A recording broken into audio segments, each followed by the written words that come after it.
Texas redistricting backfires. The Dems win the Texas Senate seat and the National Guard in Chicago. Let's look into all of that. Welcome to Scrying Out Loud. My name is Trevor. First off, a huge thank you to everybody who's subscribed to the channel. Thank you for liking, watching, commenting on the videos, sharing the videos, promoting the channel on your own social media platforms. It's greatly, greatly appreciated. I am offering a YouTube membership. I'll put the link in the description. You can also just hit the join button on the homepage of the channel. In the membership, I'm doing daily forecasts, and I'll take suggestions as well as to maybe other content that you want to put on there. So I was thinking about if we can cross 30,000 subscribers this week and get to 200 members on the membership, of doing a live stream in September at some point. Of course, I'll announce it ahead of time and let everybody vote on what time works best for them. So, yeah, let's see if we can do that. It'd be fun. Okay, so National Guard in Chicago, we definitely have to look at that. I don't think it's going to go the way the felon thinks. The Texas redistricting is definitely, I don't think, going to go the way that the Republicans think. I want to look at Democrats winning in really red places. And I'll give some examples when we get into that. Uh, Also, I think Republicans are going to try to save themselves by proposing a stimulus check. Josh Hawley's kind of hinted at this, but I don't think anything's going to come of it. And let's look into why. And then the Texas Senate, does it go to the Democrats? And do Democrats actually win the Senate in 2026? I've been pretty pessimistic on their chances, just given the map. I mean, it really doesn't have to do with how many, because there just aren't that many states that vote for Democrats that have elections in 2026 for Senate. So, but there are a few. So let's look into that. Let's start with the National Guard in Chicago. This this I don't think is going to go the way that the felon thinks. One, I think courts are going to step in, and I think also the National Guard leadership is going to insist that they not carry weapons, which really defeats the purpose. Maybe they don't carry weapons. All I can see is when I was scrying is that the National Guard are basically just sitting there talking to um, people that live in Chicago, just having casual conversations. And basically, there'll be a statement put out that they're not going to arrest protesters. And because that's not the National Guard's job, because protesting is legal in this country and arresting them would be illegal. And I think we'll see something along those lines. So let's see what we get. Okay, so the National Guard, Chicago.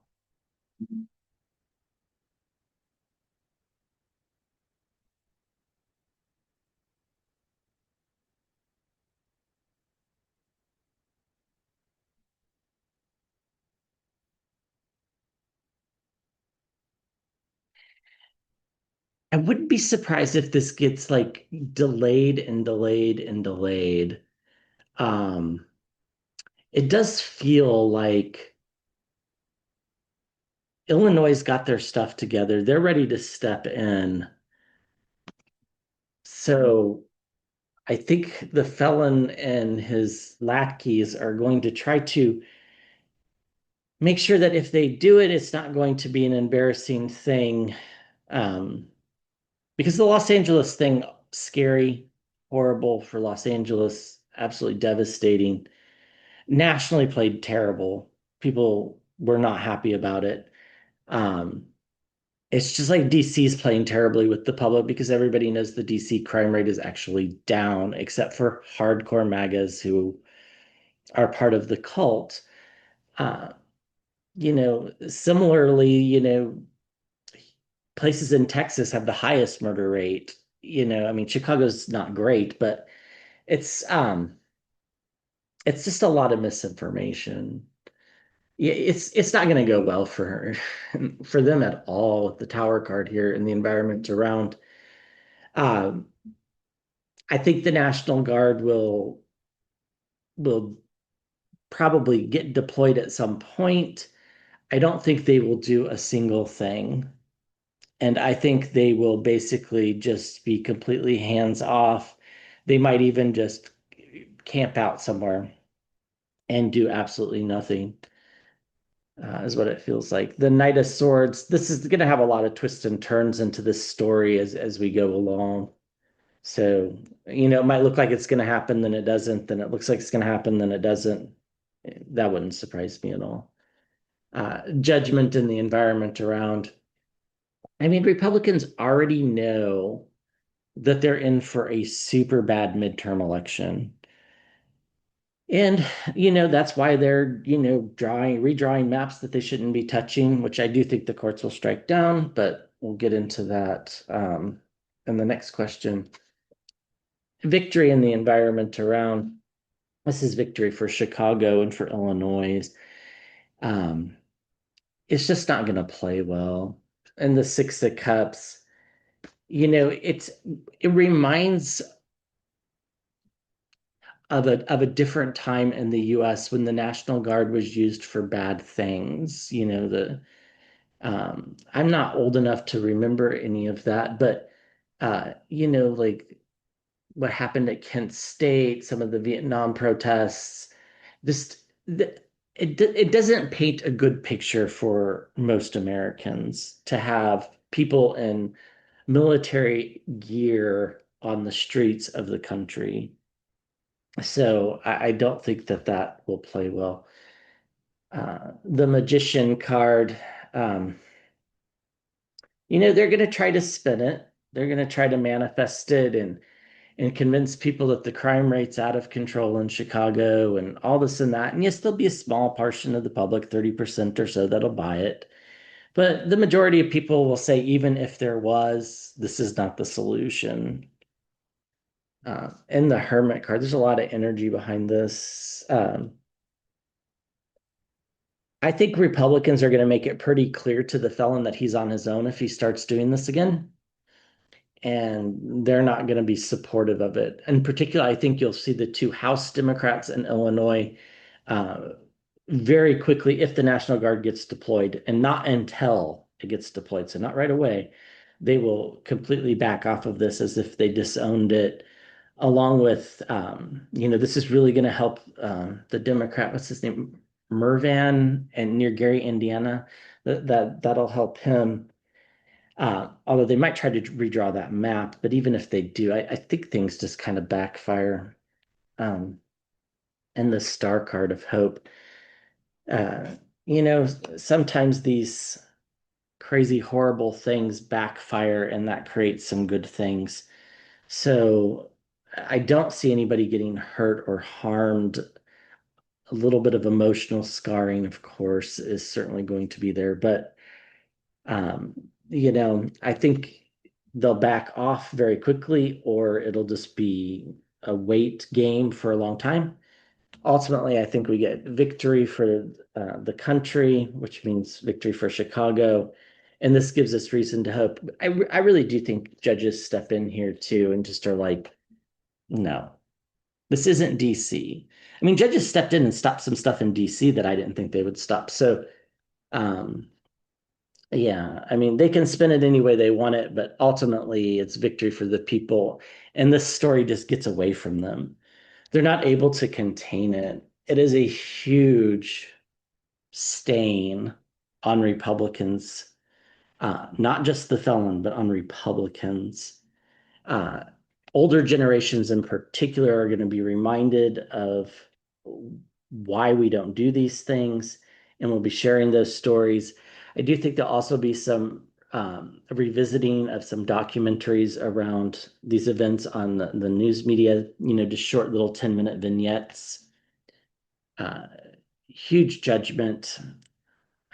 People won't be happy, and here will be the felon all isolated, alone, and with Republicans not even backing him.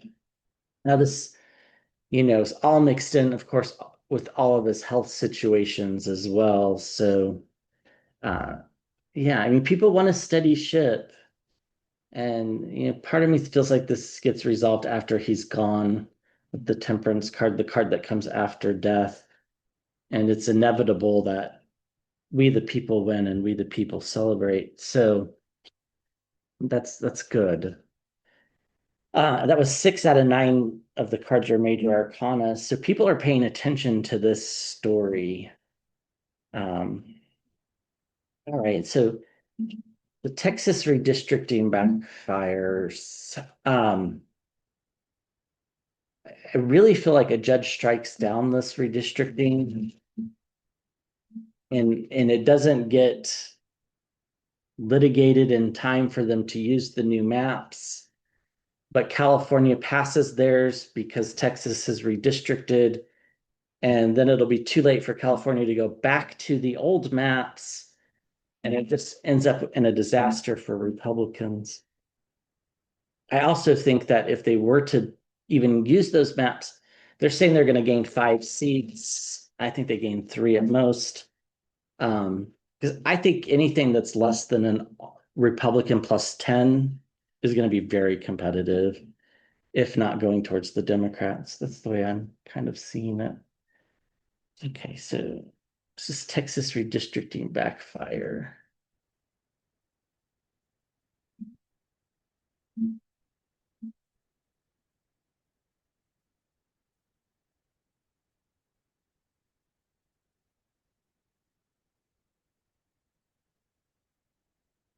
Yeah, I mean, the seeds have been planted. People realize that Republicans are doing a power grab.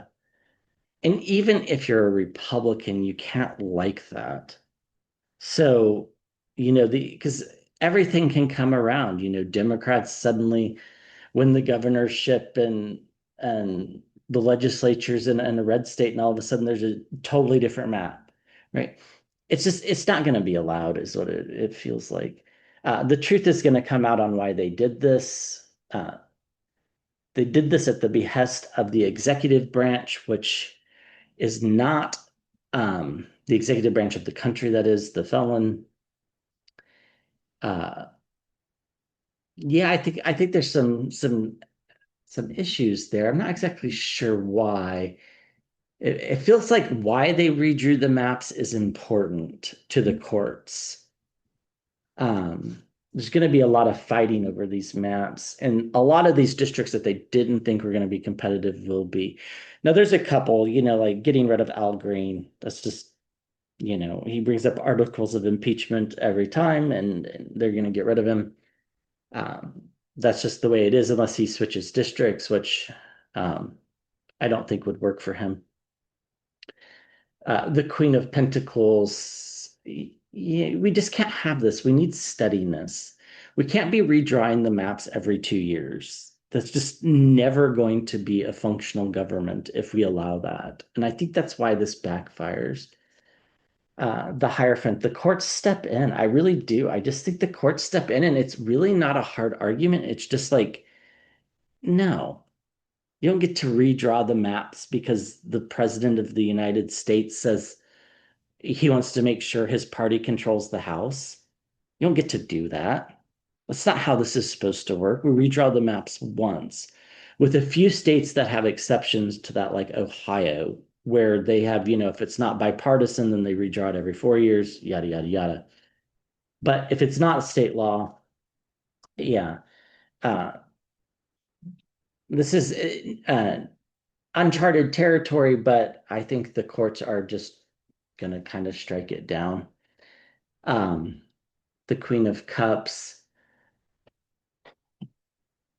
I think the courts too are going to be very empathetic to the argument of diluting minority votes. It's even if the Supreme Court were to strike down the Voting Rights Act, that's not going to happen until like June. So it's primaries have to start to be scheduled and to be played before that even happens. So it doesn't matter what the Supreme Court does in this case. And I'm not convinced that's what the Supreme Court does, by the way. I think the Supreme Court actually upholds that portion of the Voting Rights Act. Uh, the emperor card, abuse of power. That's why it was done.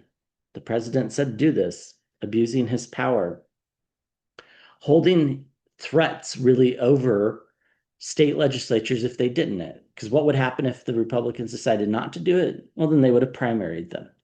So it was done under threat. That's another thing the court's going to look into. And the hermit card, I think, I think the hermit here is California, and California passes this, and the California map stands because they actually put it to the voters, and all these others get thrown out, which basically hands the House to the Democrats, is what it feels like to me. So the seeds have been planted. The lawsuit's already been filed, by the way. It took less than 7 hours after they passed it to file it. The courts are going to step in and say, no, you don't get to redraw the maps unless the voters say so. And well, what's the one state where the voters are going to say so? California. You know, the dilution of minority votes is not going to set well with the court. And there's going to be a lot of fighting. It probably won't be a unanimous decision. It'll probably be 2-1, something like that. But the truth will come out. Money probably exchanged hands to do this. And this was done at the bequest of the felon. So that's the abuse of power. But ultimately, it's really quite simple. The country cannot be redrawing the maps every 2 years, because that's what every state is going to do as soon as it flips from one to another. Governors will start holding up money to redraw the maps. State legislatures will start defying governors to redraw the maps. It's just going to be a mess. So it's just not going to work. That's ultimately, I think, why the courts strike this down. Yeah, it's a threat to democracy. Of course, we know that. I think there's a lot of reasons to be hopeful here. And the more that's uncovered on why and how, and this Ace of Pentacles, there was some money changing hands. It's going to get uglier and uglier. Okay, so I'm going to switch decks here and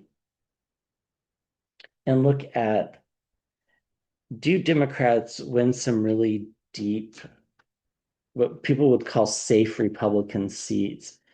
Now, in 2018, this happened. And, 2018 was one of these weird midterm elections where most of the seats that switched weren't on the East Coast. So it felt like things weren't going the Democrats' way. And then by the end of the time, it was a huge win for the Democrats in 2018. I think it was Kendra Horn won the seat in Oklahoma City, for example. That was completely out of the blue. So I think we're in. I think Mike Flood in particular in the second district in Nebraska loses. Now that's not at all a competitive district. It shouldn't be. I think he won the last election 60-40. But I think it becomes very competitive. He's got his own issues with Nebraska. Nebraskans have their own issues with him too, but that district feels like it's way more competitive than it's supposed to be.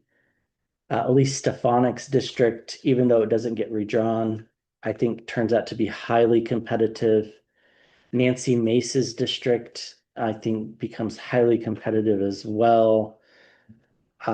If the Democrats can recruit a good candidate in Alaska, I think Alaska's got a good chance to go to the Democrats.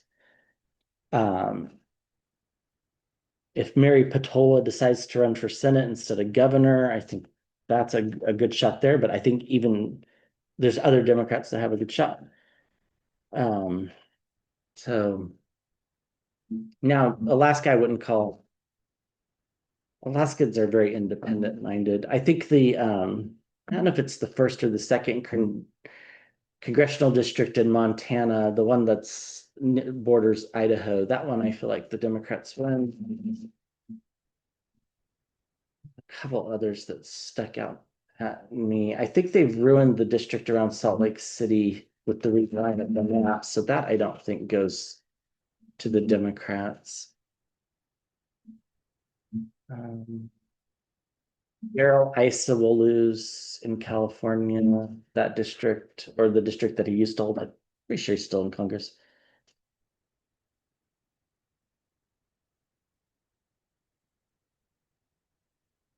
There's a couple districts in Florida, even if they redraw them, that are going to go to the Democrats as well.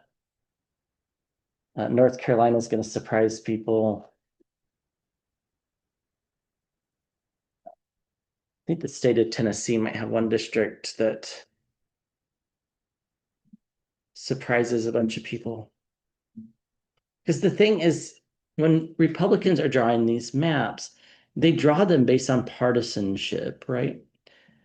But college educated, particularly white college educated people that vote in the midterms, just in the midterms, they're not voting for Republicans this go round. They just aren't. And that changes the calculus of the maps. And that's why the partisan, what the Cook Political Report puts out these partisan things saying, oh, this is Republican plus whatever, this is Democrat plus whatever. They're not quite right because the electorate isn't going to be everybody. The felon's not on the ballot, so there's going to be far fewer votes cast. But the people that are going to vote are college educated and or really liberal and or really conservative. So it just changes the calculus. So what do we need to know about this?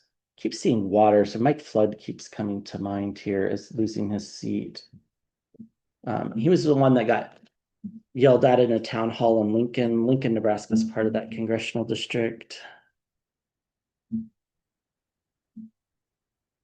So high turnout in Lincoln, low turnout in the rural areas. Yeah. Republicans are really at a crossroads here. Like they really don't have any good choices. They passed that budget bill. That was strike number one. They didn't speak out against the Texas gerrymandering. That was strike number two. They're not speaking out against the National Guard. That's strike number three. They didn't speak out for the release of the Epstein files. That's strike four. What have they done? That's good. Why would we reelect them? That's what people are going to be saying. Um, a lot of people are going to look at this idea that they're just trying to cheat in the election by redrawing the maps, and therefore they should never have power again. That is what a lot of people are going to be thinking. And we get temperance because the election happens after the felon is gone. People want stability. We can't have this chaos of redrawing maps. We just can't. We can't have the chaos of these spontaneous tariffs out of the blue. We can't have the chaos of, 1 minute my Social Security payment is this, and then the Social Security Administration messes up, and so therefore they make you back pay it, and all of a sudden you don't get a check for a month. Can't have that. Student loan garnishments out of wages. We can't really have that either. Like there needs to be better ways. They got rid of all the repayment options except for one for student loans or two maybe. And now they're going to start garnishing checks. I mean, it's inevitable that there are going to be super red places where Democrats win. They're going to be the more educated parts of the country. Iowa, particularly, I think 2 or 3 seats go to the Democrats there. They really messed up. It's really quite that simple. People feel like the economy is on really shaky ground. In particular, in the US, we feel that, but even globally, people are just like, what the hell's going on? So it does feel like they've just gone one step too far. And I think they're going to pay the price at the ballot box. The felon will have passed by then, and democracy will be thought of as needing to be preserved. And that is the bigger thing. When Biden made that argument in 2020, it was quite effective. That argument wasn't being made again in 24 the way that it was in 2020. So I think victory for the Dems. I think the argument will be made, but it'll mostly be economy, economy, economy, economy. Look how they ruined everything and emotional messages. So the Republicans have no good choices. It's inevitable that the Democrats win by just stating some basic facts about the economy. Democrats really don't need to overthink this. It's pretty straightforward. Um, People are going to look at this as democracy needing some help. So therefore, it's inevitable. And the threat to democracy isn't about the felon anymore. It went past that with what Texas did. So even though the felon's gone, it's still kind of about the felon. It's still about the threat to democracy. It's about the deception and the corruption. It's, about them wanting to tear down institutions when all people really want is stability. And that's why the Democrats are victorious. So the Democrats don't just win the House. Um, the energies like a month ago was like the Democrats, yeah, they'll win the House. I think the energy is more like the Democrats are going to win 40, 50, maybe even 60 seats in the House. And I know things are really gerrymandered, but it just if it's Republican plus 10 or less, it's just not going to work out well for them. People don't want what the Republicans were selling, and they're going to send a message with the Page of Pentacles that we want the things that we need, which are basic necessities, healthcare, for example. And the abuse of power from the felon is still going to play a role even though he's gone. And Republicans are just deluding themselves and they're just stepping right into a battle that they've already lost. So I also think Democrats will vastly outraise Republicans and money, which will help. And Elon Musk, I think, kind of sets this one out, which helps. Um, Plus, Twitter just doesn't have the sphere of influence that it had. It just doesn't anymore. Okay. We'll look at the Texas Senate and the Dems in the Senate in 2026. I want to look at this idea of a stimulus check. Somebody asked in the comments. There's not going to be a stimulus check. Uh, I don't think. Democrats might run on one in 26, but before 26, no, not before the election. Um, I guess it might be possible, but I don't think so. The only way I see it happening is if Vance is the one that signs it. And uh, I don't think you can get the Republican House to pass it anyhow or the Senate. So I just don't see it happening. I don't think the Senate would even bring it up for a vote. Will there be stimulus checks before the 2026 midterms? Let's put it back.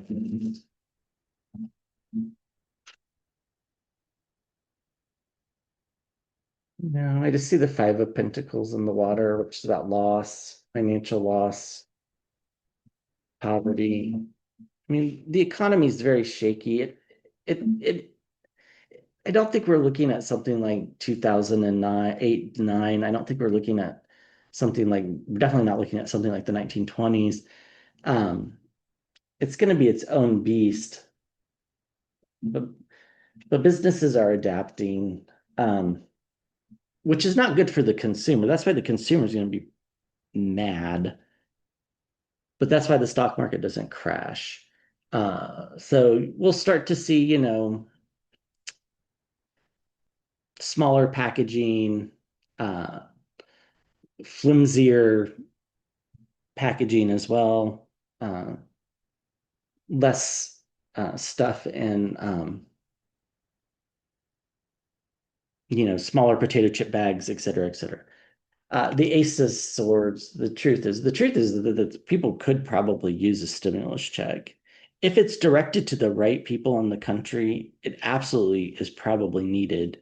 But those people don't vote for Republicans, like, or at least it's 50-50. And the 50 that don't are despised by the 50 that do. So that's the problem when you play race warfare, right? And you play one group against another. So I just don't see it happening. The Nine of Pentacles, you know, um, most people are going to be okay. There are some that are not, but most people are going to be okay, and that's what Republicans are going to bet on. But the Democrats are going to explain it quite well, uh, why a stimulus is needed. And once the Democrats start promoting one, then there's no chance of it passing, which is unfortunate. This is the political game we play in the US, but that's the truth. The emperor, the abuse of power, he would never sign it. It would need to pass with a veto-proof majority unless Vance is president. And I don't know that Vance would sign it either.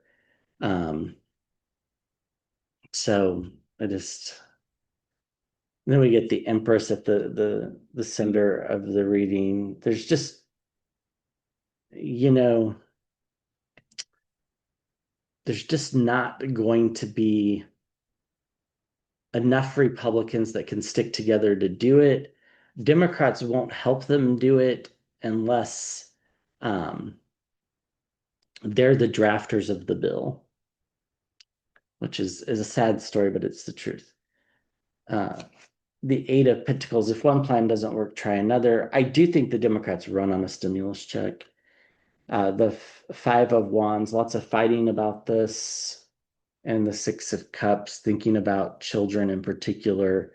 I mean, think how many states tried to get rid of free school lunches that are run by Republicans. Some of them actually did get rid of free school lunches. Like Nebraska tried, and there was so much outward that he put the free lunches back. But people aren't that easily deceived. The Knight of Wands, it would just be a message too far to say that they ruined the economy. So we ruined the economy, therefore we're going to give you money, but reelect us. I don't think so. People know the truth. People know which party is going to help them with their needs. And therefore, there's this message that comes forward. There's going to be a lot of fighting about this, but ultimately, nurturing isn't what's going to happen. It's going to be more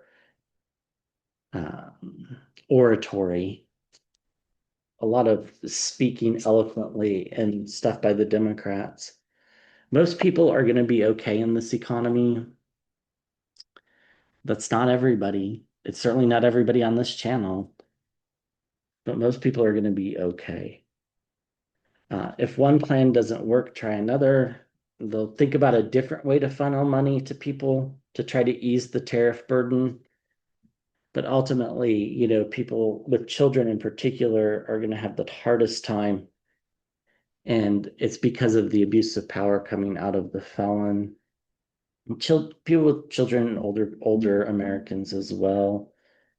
It's not, when I see most people are going to be okay. I mean, that was true in 2008 too, right? It doesn't mean it's going to be good.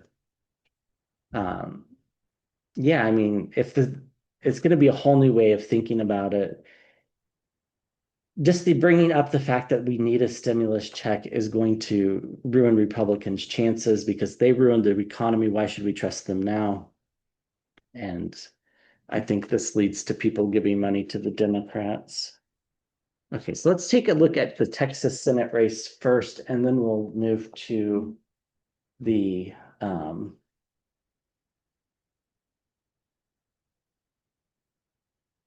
Senate overall. So, do Democrats have a chance at the Texas Senate race?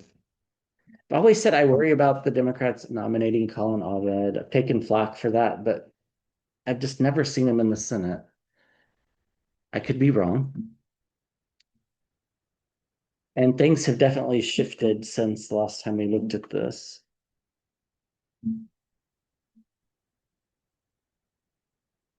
Texas. Do the Democrats win the Texas Senate seat in 2026?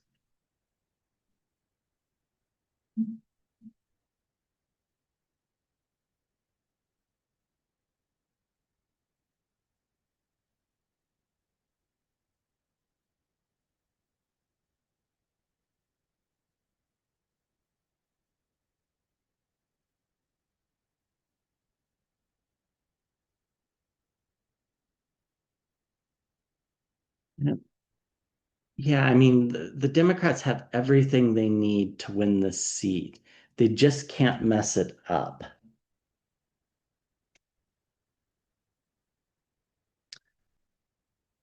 They've got the Republicans on the defense.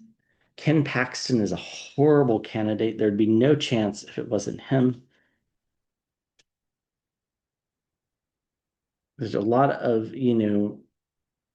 confinement here. I actually think this is about Democrats staying on message, but let's go a couple cards more. Uh, the Eight of Wands, they're on the right trajectory.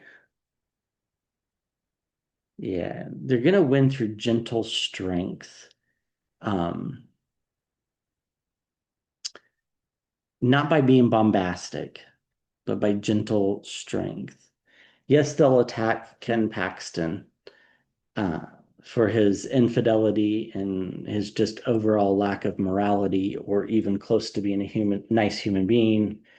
Uh, that's all fair game. But they're going to need to stay in this fine line. They're not be able to go really outside of the economy and that, because it's Texas.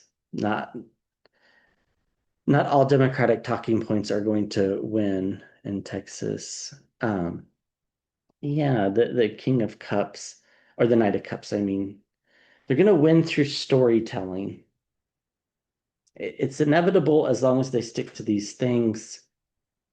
And we get unlikely partners with the Lovers card. This is Republicans voting for the Democratic candidate, and the feeling of betrayal with the Page of Swords.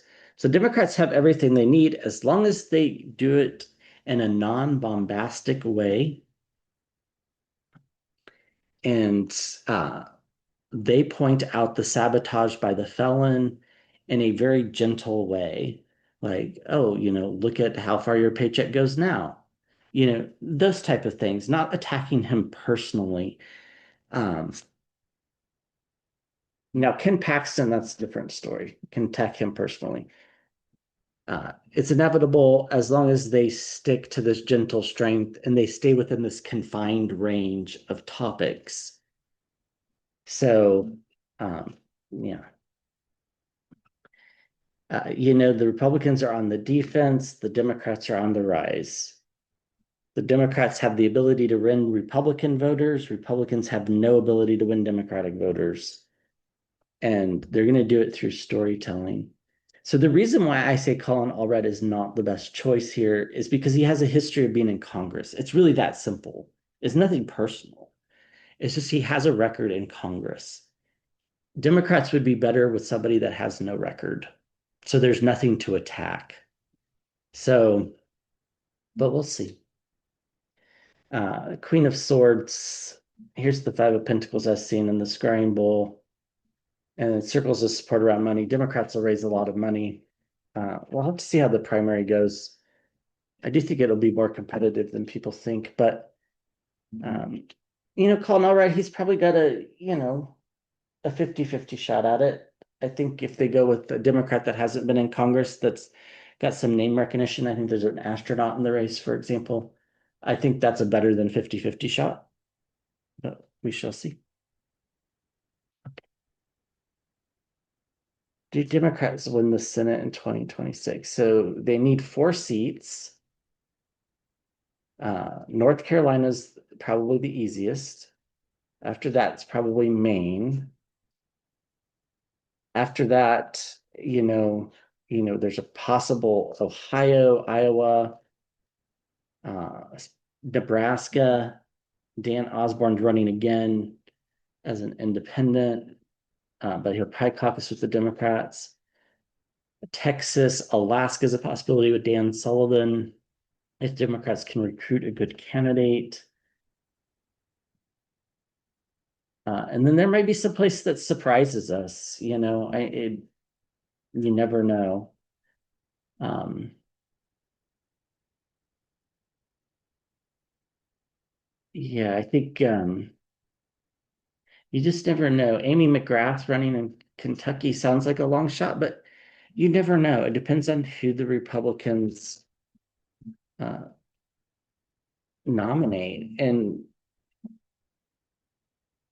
you know, kind of living on the Ohio-Kentucky border, I can tell you that there are ads that we get on YouTube all the time for Republican primary voters in Kentucky, and the Republican primary candidates are quite scary, and not by my standard, by anybody's standard. So you never know. I mean, states can sometimes surprise you. I mean, Kentucky elected a Democrat for 8 years for governor, so you never know.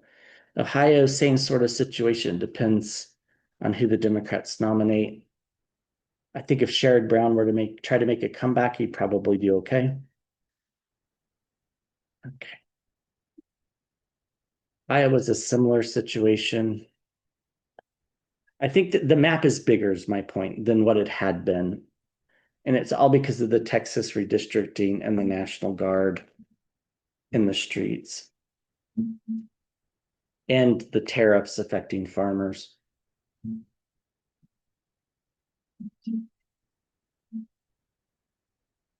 Do the Democrats win the Senate in 2026? The Democrats win the Senate in 2026. That was the Nine of Pentacles on the top of the cards I dropped, which means they have everything that they need. Feels right. The Knight of Swords, logic, consistency, and truth is how it'll be done. The puppeteer, they need to frame the Republican candidate as just being at service to the executive branch, which is pretty accurate. I don't think that'll be hard to do. The Ten of Swords, complete and utter downfall, the end of a dark cycle. People are going to want the cycle to end.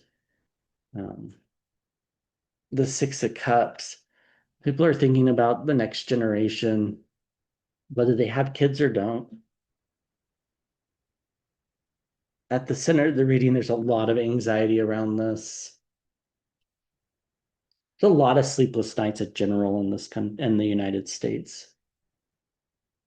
And we get the Two of Pentacles, juggling money, overseas influence. That's certainly going to play a role, but I think Democrats are going to be better about pointing that stuff out. The Knight of Pentacles, Democrats definitely are going to have the fundraising advantage. And the spy in the camp, the Page of Swords, could be a big news story, in September, October before the election that paints one or two candidates really badly on the Republican side. Like some sort of October surprise is what it feels like. And then the Three of Wands, it's inevitable. So, logic and consistency, people are nervous. Therefore, they want Democrats to run the country, or at least half of it. Or 1/3 of it, I guess. Yeah. Democrats are going to have more money. People are going to be anxious, but they want an end to the dark cycle. Democrats should frame some of the incumbent Republicans as just being a puppet. I think that'll be very effective. Frame it in terms of how they affect the next generation and their foreign policy and how they sabotaged and went against the things that they said in prior runs, broken promises. The cogs are turning, the Seven of Pentacles and the Six of Pentacles, giving and receiving of money, repayments of loans and debts. I do think the Democrats raise a lot of money, and they have some unlikely partnerships, with Republican voters voting for the Democrat. It's just, especially Republican college-educated white voters. And then I know of Wands, people want to put up guardrails, and the world definitely will be watching. So, yeah, I think Dems have before I said, I didn't think they had a very good shot. Then I think I said it was like 50-50. It's probably 60-40 in the Dems' favor now. It's not going to be a runaway. It's going to be a close election, just because all elections in this country are close. They just all are. So, all right. Thank you for watching. I'll be back with another video soon.